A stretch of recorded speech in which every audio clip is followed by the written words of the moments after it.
Leo nataka nikufundishe sayansi ya mzigo. Hii inaitwa the science of load transfer kwenye jengo lako. Wengi wanajenga na wakiwa hawajui nini kinatokea pale ambapo unajenga, na hii ni sayansi ya jinsi mzigo au load inavyotembea kutoka kwenye memba moja hadi memba nyingine. Hii itakusaidia usiweze kuchukulia poa kitu chochote kwenye ujenzi wako. Stay tuned.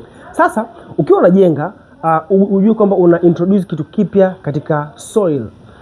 Kwenye udongo, ukiwa unajenga jengo lolote, basi udongo unakuwa na kitu kipya kinawekwa.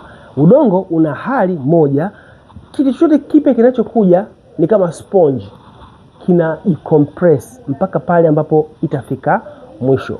Na hii kwenye jengo ikitokea tunaita ni settlement. Settlement ni kitendo cha jengo au nyumba kujishindilia au kutitia mpaka pale ambapo itafika mwisho. Kwa nini? Kwa sababu udongo unakuwa na kiwango chake. Maana pale kwa umebeba self weight au uzito ambao umezoea kubeba, na ukiintroduce kitu kingine ni uzito unaoongezeka, na ule uzito unaenda compress hadi pale ambapo utaweza tena kuwa umebebwa. Sasa kwenye majengo kinachotokea ni kitu gani? Ukiwa umejenga nyumba, sasa hapa nataka nichukue mfano wa gorofa. Au tuseme ni frame structure ambayo ni ya gorofa. Hii inakuaje?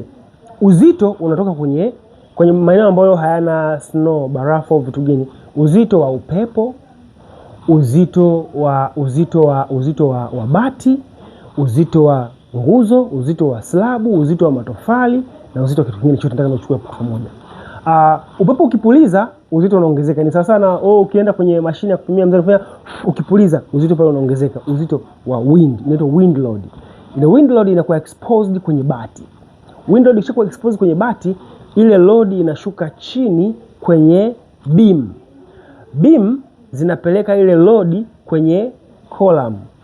Ukishapeleka load kwenye column inashusha load zile chini. So ni kutoka kwenye bati kuja kwenye beam, kutoka kwenye beam inagawanya load, zinaenda huku na huku, zinaenda kwenye column inapokea zile load inapeleka chini. Ikifika kwenye slabu inagawa zile load katika maumbo tofauti,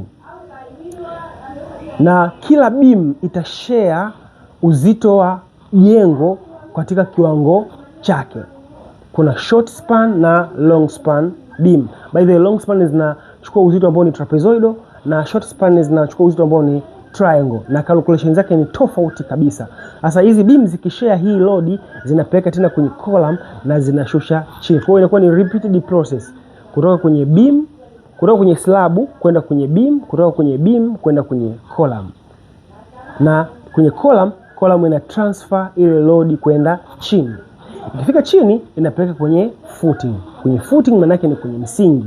Ikifika kwenye msingi inapeleka ile load chini kwenye udongo. Sasa udongo au foundation, msingi, ndio unachukua mzigo wote wa jengo. Hii inatuambia nini? Inatuambia kwamba foundation wakati wote ule lazima iwe more strong than anything else katika jengo, kwa sababu ukikosea foundation lazima jengo lako litafeli. Ili jengo lisifeli lazima